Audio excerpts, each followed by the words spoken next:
అంటారా లేకపోతే మీ మీద ఒకే ఇంతకాలం ఈయన చూసాం కదా అని చిన్న ఏ హీభావం అయ్యి ఉంటుందా? కొన్ని మండలాలు అటు ఇటే వేసారు. ఫస్ట్లో ఉన్న మండలాలు మళ్ళీ మారిపోవడం, రీఆర్గనైజేషన్లో కొత్త మండలాలు రావడం, అలా కొంచెం ఇబ్బంది కూడా అయ్యాయి. అది ఉండొచ్చు, కొన్ని లోపాలు కూడా ఉండొచ్చు, వాళ్ళు ఊహించని చేయలేకపోవచ్చు. సార్ వైసీపీ వాళ్ళు ఒక మాట అంటూ ఉన్నారు, మీకు నిజంగా అంత బలం ఉంటే తెలుగుదేశం పార్టీ ఒంటరిగా రావచ్చు కదా, ఎందుకు రావట్లేదు, ఎందుకు జనసేన కలుపుకొని వెళ్తుంది, లేకపోతే ఇంకోళ్ళ మీద ఆధారపడుతుంది అని అంటూ ఉంటారండి. దాని మీద మీ కామెంట్ ఏంటండి? సరే, దానికి ఏముందండి, ఎవరిష్టం వాడికి. కానీ నేను తప్పు వాళ్ళు మాకు చెప్పడం కాదు. వై నాట్ 175 అన్నావు కదా, ఇప్పుడు 80 మంది నుంచి గట్టి మార్చేస్తున్నావు. మీరు కూడా చెప్తాను అలా సార్, మీరు కూడా వైనాడు పులివెందులు అన్నారు కదా. అలా కాదండి, వై నాట్ 75 అన్నారు, అతనే కదా. అవునండి. మరి ఇప్పుడు ఎందుకు వీళ్ళు అందరినీ అటు ఇటు లూలు గందరగోళం చేస్తున్నారు? దాన్ని కాదు సార్ నేను అనేది, అలా కాదు సార్. ఇప్పుడు మీ రాజకీయ పరంగా మీ మార్పులు చేర్పులు అధికారం మీకు ఉంటుంది కదండి, దాన్ని వేరే వాళ్ళు ఎలా తప్పుపడతారు? వాళ్ళు పార్టీ పరంగా చేసుకునే సంస్థాగత కార్యక్రమాలు అనుకోవచ్చు కదా. మా నిర్ణయాల గురించి అతనే వారు మాట్లాడడానికి అలాగంటారా? అలాగంటాను. ఇంకోటి అండి, నేను మీరు గుర్తుందో లేదు మీకు, ఒక 1 year బ్యాక్ విజయవాడలో మా సర్వీస్ సమావేశం జరిగింది. అందరూ ఒక దగ్గర 2-3 వేల మంది ఉంటాం. ఓకే. ఆ మీటింగ్లో 1 year బ్యాక్ మీకు ఎప్పుడైనా రికార్డ్ చేసుకోండి, మీటింగ్లో మాట్లాడమన్నారు.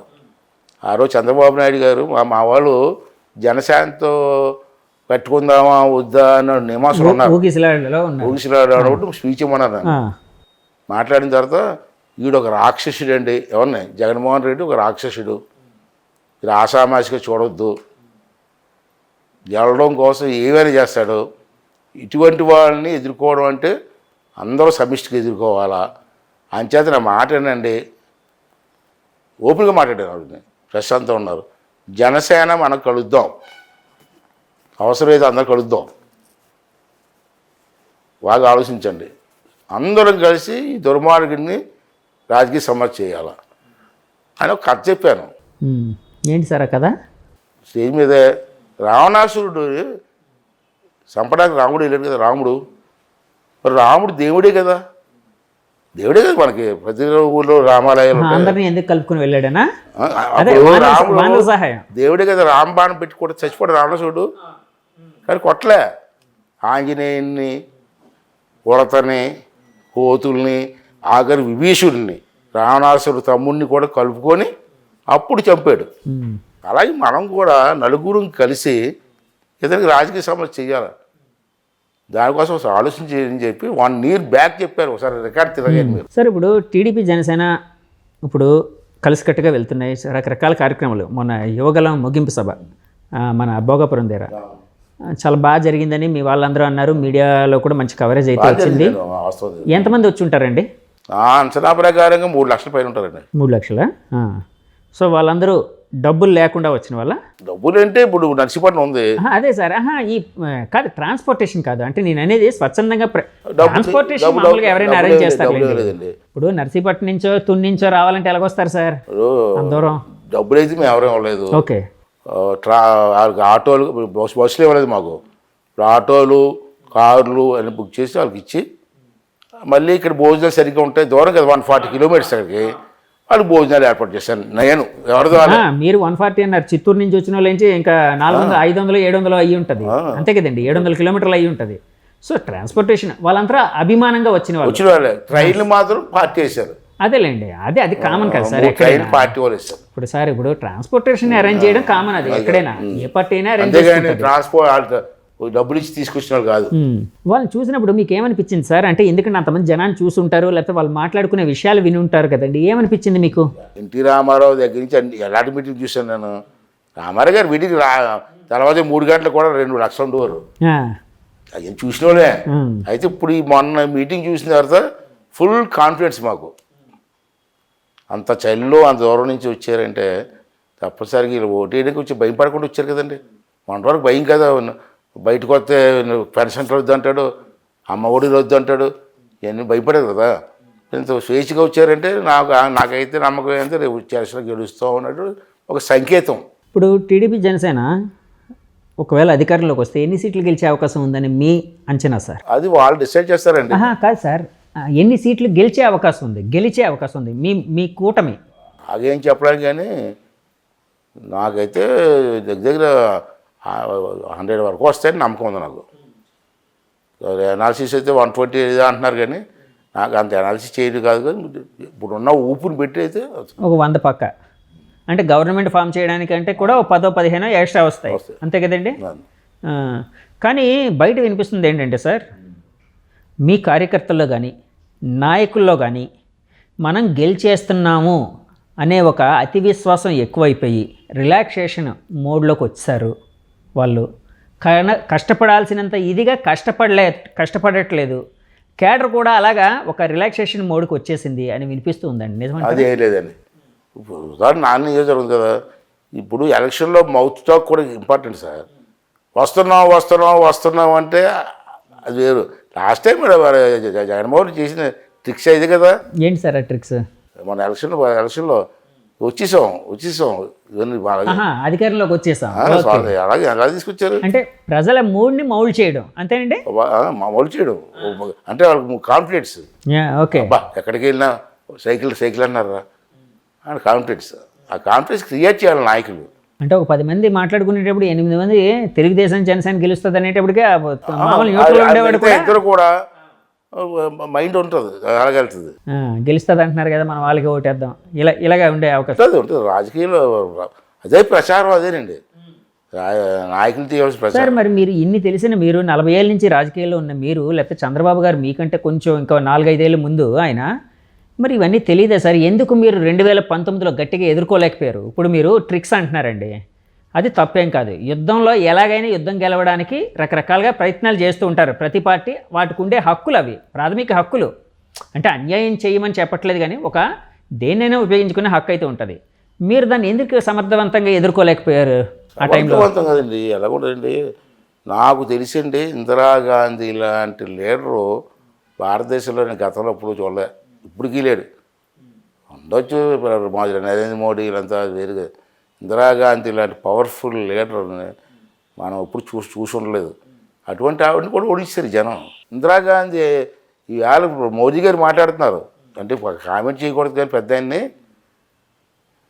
అసలు భారతదేశంలో పెద్ద పెద్ద ప్రాజెక్టులు అయిన కట్టింది కాంగ్రెస్ ప్రభుత్వం కాదండి. నాగార్జున డ్యామ్ ఎవరు కట్టారండి? ఇలా డ్యాములు భారతదేశం కట్టింది కాంగ్రెస్ ప్రభుత్వంలోనే. మోదీ గారు వచ్చి ఒక డ్యామ్ కట్టారు, ఎక్కడ కట్టారు డ్యాము? చంద్రబాబు నాయుడు గారు 5 ఏళ్ళలోని అమరావతి అనే దాన్ని సరే అన్ని అప్పుడు మన జగన్మోహన్ రెడ్డి గారు కూడా వైసీపీ పక్ష అధినేతగా కూడా ఆయన కూడా దాన్ని యాక్సెప్ట్ చేశారు. అంటే మీరు చాలాసార్లు రికార్డెడ్గా చూపిస్తుంటారు అసెంబ్లీలో జగన్ గారు ఏం మాట్లాడారు, చంద్రబాబు గారు ఏం మాట్లాడారు, వేరే వాళ్ళు ఏం మాట్లాడారు. కానీ చంద్రబాబు నాయుడు గారు దాన్ని డిలే చేయడం వల్లనే ఇలాంటి పరిస్థితి 3 రాజధానులు అనే పరిస్థితి ఏర్పడింది. మీరు ఎప్పుడైనా వెళ్ళారు అమరావతి? నేను వెళ్ళలేదు సార్. ఒకసారి చూడండి, అక్కడ అంతా ఏమీ లేదు, తుప్పలు అన్నాడు. భవనాలు ఉన్నాయండి, నేను చాలాసార్లు విన్నాను. నేను అంటుంది అది కాదు, అయిపోయి తాత్కాలిక అసెంబ్లీ, తాత్కాలిక భవనాలు అన్నారు కదండి. అప్పుడు ల్యాండ్ ఎక్వైర్ చేయడానికే నీకు 2 years పట్టింది రైతులు ఒప్పించి. తర్వాత ప్లానింగ్ బ్రహ్మాండమైన కట్టాలని చెప్పి సింగపూర్ వాళ్ళందరూ పిలిపించి ప్లానింగ్ చేసాం. ఇవన్నీ స్టార్ట్ అయ్యేటప్పుడు ఇబ్బందులు ఉంటాయి కదా స్టార్టింగ్లో. మొన్న మళ్ళీ 2వ చేసి ఉంటే ఇప్పుడు అయిపోను దురదృష్టం. మరి ఇప్పుడు వైజాగ్ వాసిగా వైజాగ్ రాజధాని అనే దాన్ని మీరు సపోర్ట్ చేస్తున్నారా, అపోజ్ చేస్తున్నారా? అప్పుడు అపోజ్ చేశాను. ఫస్ట్ టైం నేనేనా అమరావతి రాజధాని అంటే వైజాగ్ వాస్తుగా అలా మాట్లాడే తప్పు కదా అన్నారు ఒక డిస్కషన్లో. బుద్ధున్నవాడు ఎవడైనా సరే అమరావతి కోరుకుంటాడు. ఎందుకు కోరుకుంటారు రీజన్ చెప్పన్నారు, చెప్పాను. ఏంటండి ఆ రీజన్? కడప నుంచి విశాఖపట్నం దగ్గర అండి, అమరావతి దగ్గర అండి. అమరావతి దగ్గర సెంటర్ పాయింట్ అది. కర్నూలు నుంచి విశాఖపట్నం దగ్గర అండి, ఇక్కడికి దగ్గర అండి. అమరావతి దగ్గర. తిరుపతి నుంచి వచ్చేటప్పుడు ఏది దగ్గర అండి? రాజధాని అన్నది రాష్ట్రానికి నడిబొడ్డున ఉండాలి. నలుగురు కూడా ఒక రోజు వెళ్ళి వచ్చేయడానికి బాగుండాలి. కోర్టు ఏమో కర్నూలు పెడతాడు. మన ప్రాంతం నుంచి కోర్టు పడి మీద వెళ్ళాలంటే 2 రోజులు పడుతుందండి అని ఆ విధంగా ఆలోచించారు చెప్పించి. అప్పుడు ఇదే జగన్మోహన్ రెడ్డి ఈ మూర్ఖుడు కూడా అన్నారు కదా, ఇక్కడే బాగుంటుంది, ఇంకా 10,000 ఎకరాలు ఉంటే బాగుంటుంది అన్నారు కదా. మాట్లాడదు సార్ జగన్ గారిని మీద మీకు ఎందుకండి అంత కోపం? అంటే ఆ విధంగా తిడుతూ ఉంటారు. తిట్టడం కాదు, మూర్ఖుడు అంటే బూత్ మాట ఏంటి సార్?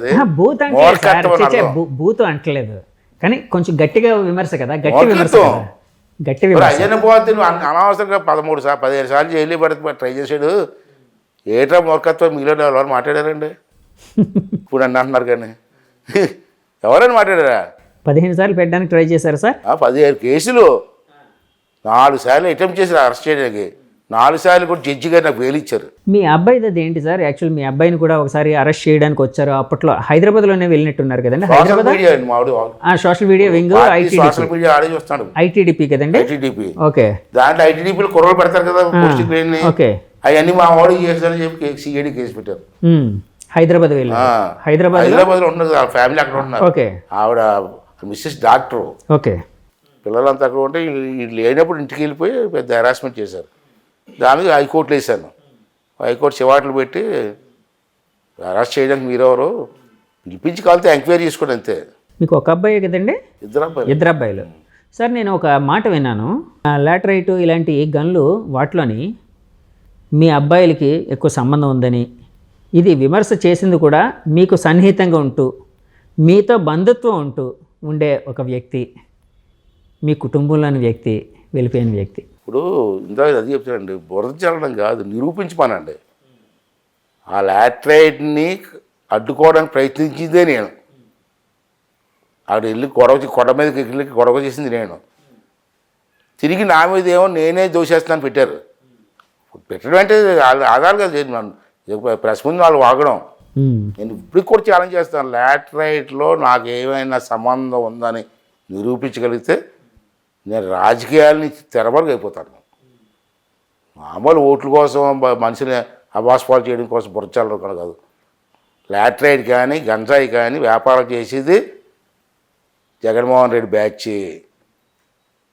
కత్తిపూడి దగ్గర కొండ మీద ఉండే లాటరైట్ అది తవ్విసింది జగన్మోహన్ రెడ్డి కుటుంబం. ఆ తవ్విన లాటరైట్ ఎక్కడికి వెళ్ళిందో మీకు తెలుసా?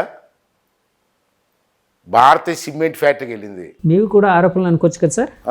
మీవి కూడా అంటే వాళ్ళు ఇప్పుడు మీరు ఒక మాట అన్నారు, అవతల వాళ్ళు ఆరోపణలు చేస్తున్నారు అని అన్నారు, ఆరోపణలు చేస్తున్నారు అన్నారు. మీవి కూడా ఆరోపణలు మంచి పాయింట్ వేశారంటే భారతీయ సిమెంట్ లారీల మీద ట్రాన్స్పోర్ట్ అయ్యేటువంటి వీడియో నగర ఉంది. ఇవ్వమంటారా మీకు? ఇవ్వండి సార్. కాదు సార్, ఎందుకు మీరు మీడియాకి అది రిలీజ్ చేయలేకపోయారు? ఇచ్చారా? కొండ మీద అరెస్ట్ చేశారు కదండి. Okay okay. 10 మంది ఎమ్మెల్యే వెళ్ళాం, పాడేరు ఎమ్మెల్యే అంతా వెళ్తే అరెస్ట్ చేసి కథలు కూడా చేస్తే కొండ మీద దౌర్జన్యం వెళ్ళి చూసాం. ఆ వ్యాన్లు పెద్ద పెద్ద ట్రక్కులతో వెళ్ళిపోతుంది. మళ్ళీ ట్రక్కుల మీద భారతీయ సిమెంట్ పెద్ద పేర్లు. లారీలు ఎవరేయండి? సాక్ష్యాధారాలతో ఇస్తాను. జగన్మోహన్ రెడ్డి భార్య మీద యాక్షన్ తీసుకుంటాడా? రేపు పొద్దున్న మీ గవర్నమెంట్ వస్తే ఇలాంటి సాక్ష్యాధారాలు మీ దగ్గర ఉన్నాయి అని అంటున్నారు కదండి, రకరకాల విషయాల మీద. అంటే ఈ విషయమనే కదా, ఏ విషయం మీద. సో మీ గవర్నమెంట్ వస్తే ఎలాంటి యాక్షన్ తీసుకునే అవకాశం ఉంది? చెప్పాను కదా, ఖనిజ సంపద దోచుకున్నారని దాని మీద ఇమీడియట్గా యాక్షన్ తీసుకుంటాం. దానికి సపోర్ట్ చేసినటువంటి పోలీసుల మీద కానివ్వండి, దానికి సపోర్ట్ చేసినటువంటి అధికారులు ఫారెస్ట్ డిపార్ట్మెంట్ కానివ్వండి, అందరి మీద యాక్షన్ తీసుకుంటాం. నా దగ్గర ఆధారాలు ఉన్నాయి.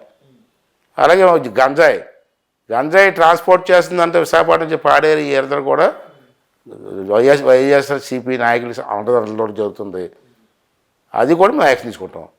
ఈవేళ విశాఖపట్నంలో భూములు దోచుకున్నారు, దీని మీద యాక్షన్ తీసుకుంటాం. సిరిపోరు జంక్షన్ పక్కన కడుతున్నారు, చూసారా? ఎవరు కడుతున్నారండి? ఎవరు కడుతున్నారు సార్? ఎంపీ గారు, ఎంవివి సత్యనారాయణ గారు. మరి పక్కన రేకుల సైడ్ చూడలేదు గురు మీరు? చూడండి, ఇక్కడే రేకులు కట్టారు. అది కూడా గవర్నమెంట్ ల్యాండ్. దాని మీద కూడా నేను ప్రెస్ మీట్ పెట్టి చెప్పాను. మీ బ్రదర్ సన్యాసి పాత్రుడు గారితో మీకేంటి సార్? అంటే యాక్చువల్గా అన్నదమ్ములు, ఆయన కూడా మీ పార్టీలోనే ఉండేవారు, తర్వాత అనుకోకుండా వైసీపీలోకి చేరడం, మీ మీద రకరకాల విమర్శలు చేయడం, ఇలాంటివన్నీ జరిగాయి కదండి. ఏంటంటే ఆ ఇబ్బంది ఏంటంటారు? అది అన్ని కామన్ సార్. ఇప్పుడు శర్మిలాకి ఇతనికి అన్న చెల్లి కదండి. సో కుటుంబ జగన్మోహన్ రెడ్డి మరి ఎందుకు వచ్చాయంటే ఏముంటాయి, రకాలు ఉంటాయి అన్నీ. కుటుంబపరమైన ఇదే అంటారా? మామూలుగానే వాళ్ళకి ఆలోచనలు ఉంటాయి. ఇప్పుడు మరి ఇదే జగన్మోహన్ రెడ్డితో తిరిగింది కదా ఆ పాదయాత్రలో, మరి ఆవిడ ఎందుకు దూరం అయిపోయింది? దానికి కారణం ఏముంటాయి, రకరకాలు అంటే బయట వినిపించింది ఏంటంటే అండి, మీ విషయంలోని యాక్చువల్గా మీ బ్రదర్ మీతో పాటు ఉండేవారు, మంచి సపోర్టివ్గా ఉండేవారు, చాలా విషయాల్లో మీకు రాజకీయంగా కీలకంగా చాలా విషయాలు చూసుకునేవారు. కానీ మీరు మీ అబ్బాయిని ఎక్కువ హైలైట్ చేయడం కోసం చేస్తూ